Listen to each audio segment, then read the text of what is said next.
talk about submission. Submission is one of those trigger words in Christianity that causes us to back up from our faith a little bit. Reason being because what submission entails is me literally relinquishing my will to someone else. Submission is submitting myself and yielding myself to one's authority without waver, without doubt, without conservation.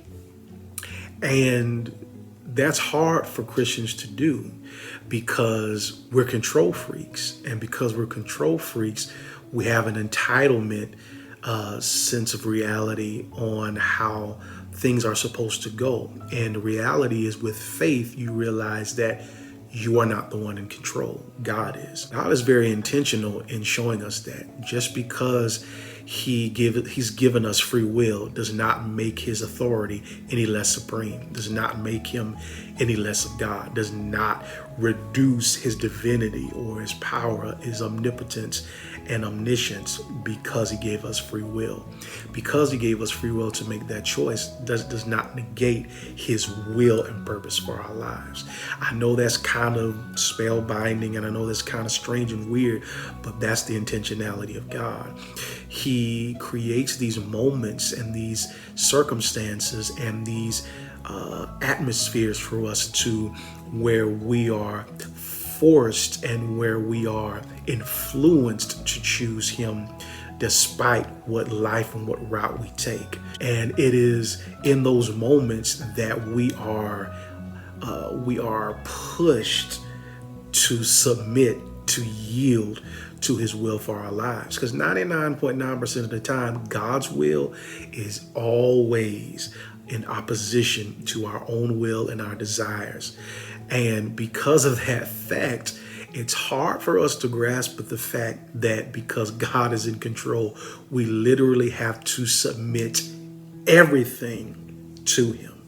Our money, our relationships, our time, our devotion, our spirit, everything has to be submitted to him in order for us to get the full benefit of being in relationship with him is if we yield to him.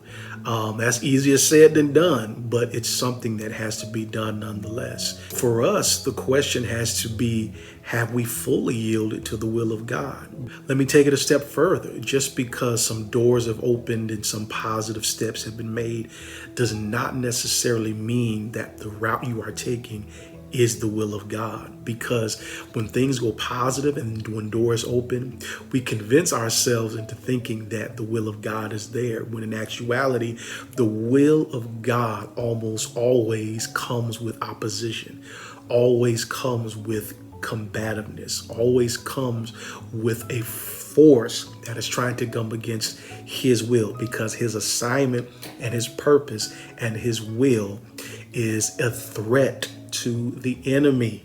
And because it's a threat to the enemy, anything tries to get in the way of our focus. And because of that fact, submitting to God is what gives us peace. It's what gives us a refocus, is what gives us a nourishment, a restoration, and something that will tell us no matter how many times I fall, make a mistake, God is going to be there to redirect my steps. He's going to be there to make sure that in all my ways that I acknowledge him, he is going to make my path straight. So that's the lesson for today. That is the help that we need to have, that the more we move in life, let's submit to God.